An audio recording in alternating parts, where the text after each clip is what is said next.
Hello friends, मैं हूं प्रियंका और आज से हम स्टार्ट करने जा रहे हैं करंट अफेयर्स की क्लास। फर्स्ट हम देखेंगे सूजस ई बुलेटिन, देन हम देखेंगे अदर जो भी एग्जाम ओरिएंटेड न्यूज है उनको कवर करेंगे। तो फर्स्ट हमारी न्यूज़ है, मुख्यमंत्री ने फ्लैग ऑफ कर फिटनेस का संदेश दिया। तो इस न्यूज़ में हमारे एग्जाम ओरिएंटेड कुछ भी नहीं है। हालांकि हमें पता होना चाहिए कि जो अभी हाल ही में मुख्यमंत्री और उप मुख्यमंत्री बने हैं उनका नाम क्या है। तो जो मुख्यमंत्री बने हैं उनका नाम है भजनलाल शर्मा और उप मुख्यमंत्री बने हैं उनका नाम है दिया कुमारी और प्रेमचंद बेरवा। नेक्स्ट जो न्यूज़ थी वो थी, सरकार आमजन की आकांक्षाओं पर खरा उतरेगी। ये उप मुख्यमंत्री का कथन था प्रेमचंद बेरवा का, जिन्होंने विकसित भारत संकल्प यात्रा के शुभारंभ में इस प्रकार के वाक्यांश को टोंक जिले में कहा था। वहीं उप मुख्यमंत्री दिया कुमारी है, उन्होंने भी विकसित भारत संकल्प यात्रा को हरी झंडी दिखाई है।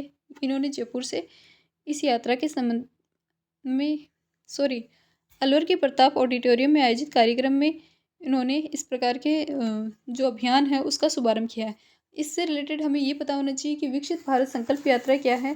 तो ये विकसित भारत संकल्प यात्रा है वो केंद्र सरकार की योजनाओं के संबंध में आमजन में जागरूकता को बढ़ाने के लिए और विशेषकर कमजोर वर्ग को इस योजना के माध्यम से जोड़ने की एक सरकार का प्रयास है। इस यात्रा के माध्यम से क्या किया जाएगा कि जो भी योजना के बारे में आमजन की जो भी व्यक्तिगत कहानियां हैं और उनके जो भी अनुभव है उनको साझा किया जाएगा। तो इस न्यूज़ में इतना ही था। नेक्स्ट हम देखते हैं अदर इम्पोर्टेंट न्यूज। फर्स्ट हमारी न्यूज आती है काशी तमिल संगमम 2023। ये इसका दूसरा चरण है। पहला चरण हुआ था 2022 में, जिसका उद्देश्य था एक भारत श्रेष्ठ भारत की भावना को आगे बढ़ाने से रिलेटेड। और ये जो 2023 वाला है, इसका उद्घाटन है वो पीएम महोदय द्वारा वाराणसी में किया गया है।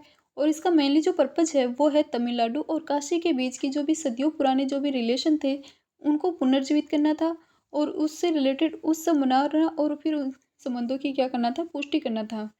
इससे रिलेटेड हम देखते हैं तो नोडल एजेंसी हमें शिक्षा मंत्रालय देखने को मिलता है और इसके अलावा अदर जो भी मिनिस्ट्री है जैसे संस्कृति मिनिस्ट्री है, पर्यावरण है, रेलवे है और कपड़ा मंत्रालय से रिलेटेड जो भी मिनिस्ट्री है वो भी इसमें शामिल है।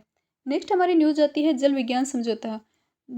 जल विज्ञान समझौता है वो किससे रिलेटेड था, ये क्वेश्चन पूछ सकते हैं किन देशों के मध्य। तो ये है भारत और मालदीव के मध्य हुआ था पहले, जो हाल ही में रद्द हुआ है। तो क्वेश्चन आ सकता है जल विज्ञान समझौते का संबंध कौन से देशों से है। ऑप्शन आ सकते हैं भारत और मालदीव, भारत व ओमान। तो हमें चूज क्या करना होगा, भारत व मालदीव के मध्य हुआ था और जो अभी हाल ही में क्या हुआ है 2023 में रद्द हो गया है। नेक्स्ट है न्यू होम पुरस्कार से रिलेटेड। न्यू होम पुरस्कार है वो किसे प्राप्त हुआ है, तो ये पुरस्कार प्राप्त हुआ है सविता लाडेज, प्रोफेसर सविता लाडेज हैं, उन्हें न्यू होम पुरस्कार है वो प्राप्त हुआ है। नेक्स्ट हाल ही में ना 16वीं विधानसभा के प्रोटेम स्पीकर नियुक्त किए गए हैं। किसे नियुक्त किया गया, कालीचरण सराफ को नियुक्त किया गया। तो 16वीं विधानसभा के से रिलेटेड जो भी इम्पोर्टेंट पॉइंट है वो भी हमारे एग्जाम ओरिएंटेड महत्वपूर्ण हो जाते हैं।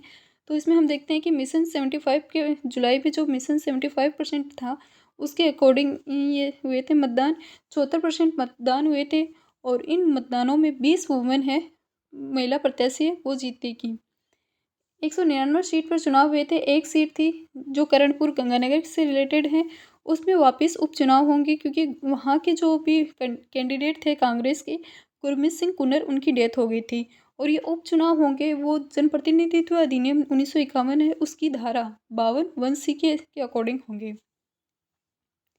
इस विधानसभा के हुए चुनाव के अकॉर्डिंग हम देखते हैं कि हमारे जो सीएम बने हैं वो है भजनलाल शर्मा और जो उप मुख्यमंत्री बने हैं वो है दिया कुमारी और प्रेमचंद बेरवा। नेक्स्ट जो न्यूज़ है वो है विकसित भारत संकल्प यात्रा से रिलेटेड। ये जो विकसित भारत संकल्प यात्रा है जो केंद्र सरकार की योजनाओं के बारे में आमजन में जागरूकता पैदा करने के लिए सरकार द्वारा स्टार्ट की गई है। इसी की शुरुआत है वो 5 राज्यों से हुई है। 5 राज्य कौन कौन से हैं, फर्स्ट हम देखते हैं राजस्थान।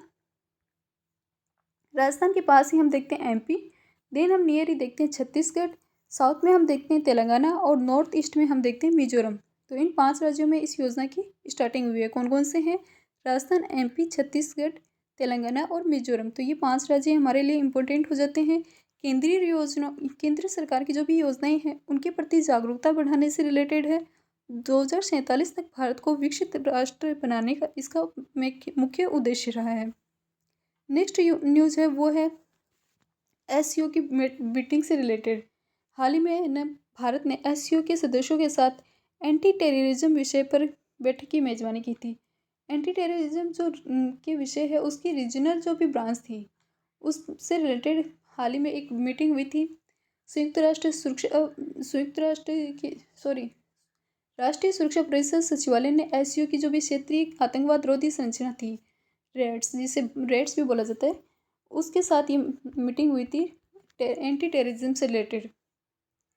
क्योंकि आतंकवादी और जो भी उग्रवादी होते हैं वो किसी भी टेक्नोलॉजी का यूज़ करके हमारे देश की जो भी इंटरनल सिक्योरिटी है उसके लिए एक बहुत बड़ा खतरा उत्पन्न कर सकते हैं।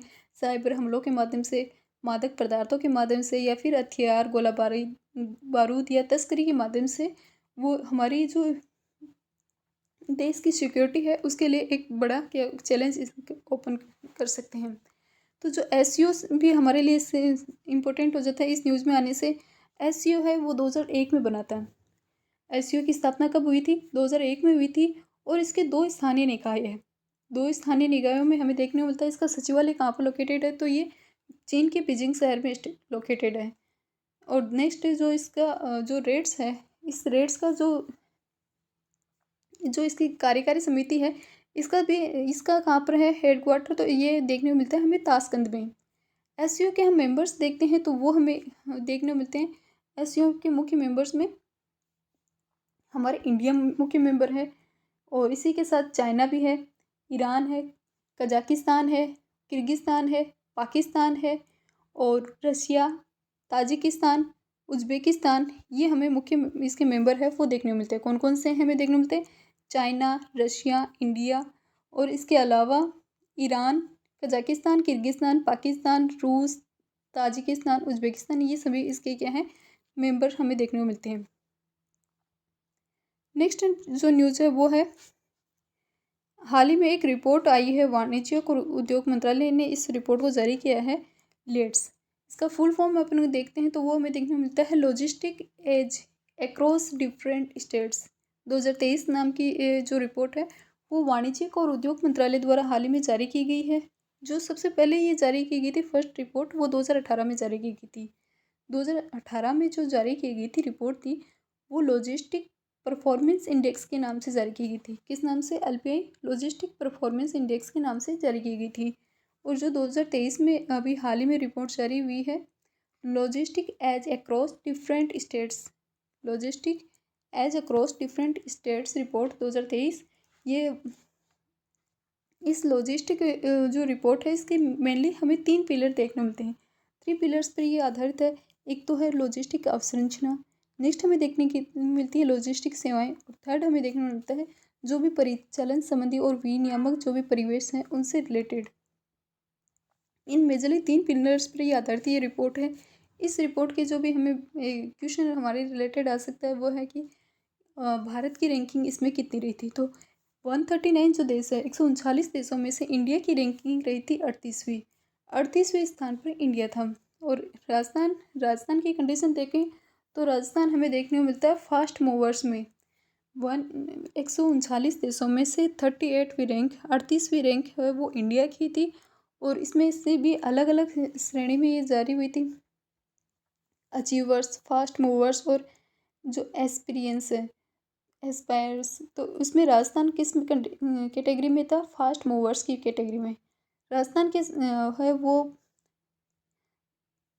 स्थलरूद्ध जो भी राज्य हैं उनमें शामिल किया गया था। इसके विभिन्न जो भी श्रेणियाँ थी, एक तो तटीय राज्य से रिलेटेड श्रेणी थी, एक नॉर्थ ईस्ट पूर्वोत्तर राज्य से रिलेटेड थी, एक जो बाउंड्री वाले जो लोक वाले थे स्थलरूद्ध राज्य हैं उनमें राजस्थान भी शामिल है, और केंद्र शासित प्रदेशों से रिलेटेड। तो ये 4 समूह श्रेणियों में जारी की गई थी और इंडिया की रैंकिंग थी इसमें 38वीं। नेक्स्ट हमारी न्यूज़ है वो है विजय दिवस। हाल ही में विजय दिवस का बनाया गया था 16 दिसंबर को। विजय दिवस हम कब से 1971 में जब बांग्लादेश की 16 दिसंबर को हमने विजय दिवस मनाया है, क्योंकि 1971 के भारत पाक युद्ध की समाप्ति और बांग्लादेश की मुक्ति है उस उपलक्ष्य में इसको मनाया जाता है। 16 दिसंबर को क्या हुआ था, हमने बांग्लादेश को समर्पण करने के बांग्लादेश ने हमारे सामने आत्मसमर्पण कर दिया था। बांग्लादेश पाकिस्तान में, जिसे बांग्लादेश इसे पूर्वी पाकिस्तान के रूप में भी जाना जाता है, उसके 93,000 जो भी पाकिस्तानी सैनिक थे, उन्होंने भारतीय सेना के सामने अपने जो भी हथियार वेपन्स है वो रख दिए थे। उन्होंने आत्मसमर्पण कर दिया था। उस उपलक्ष्य में अपन 16 दिसंबर को विजय दिवस मनाते हैं। वहीं अपन देखते हैं 26 जुलाई, जिसे अपन कारगिल दिवस के रूप में मनाते हैं। तो वही 26 जुलाई को तो क्या मनाते हैं अपन, कारगिल दिवस, और 16 दिसंबर को क्या मनाया जाता है, विजय दिवस। और विजय दिवस किस उपलक्ष्य में मनाया जाता है, क्योंकि जो बांग्लादेश बना था, पूर्वी पाकिस्तान है, उसके स्थान पर क्या गठित हुआ था, बांग्लादेश बना था। तो आज की ये थी हमारी इंपॉर्टेंट न्यूज़। फर्स्ट हमने देखी थी काशी तमिल संगमम है, इसकी उद्घाटन कहाँ से हुआ है 2023 वाले का, तो ये वाराणसी से स्टार्टिंग हुआ है। हाल जून में जल विज्ञान समझौता किन देशों के मध्य रद्द हुआ है, तो ये भारत और मालदीव के मध्य रद्द हुआ है। न्यो न्यू होम्स पुरस्कार है वो किसे प्राप्त हुआ है, तो प्रोफेसर सविता लाडेज है, उन्हें प्राप्त हुआ है। 16वीं विधानसभा की प्रोटेम स्पीकर किसे नियुक्त किया गया, वो है कालीचरण सराफ को। विकसित भारत संकल्प यात्रा है वो किन राज्यों से स्टार्ट की हुई है, तो ये 5 राज्य हैं, राजस्थान, MP, छत्तीसगढ़, तेलंगाना और मिजोरम। SCO के सदस्यों के साथ इंडिया द्वारा हाल ही में एंटी टेररिज्म विषय पर मेजबानी की गई थी। वाणिज्य और उद्योग मंत्रालय ने रिपोर्ट जारी की है लेट्स की, और विजय दिवस है 16 दिसंबर। तो आज की न्यूज़ में इतना ही है। नेक्स्ट हम न्यूज़ देखेंगे इससे अगले वाले पार्ट में।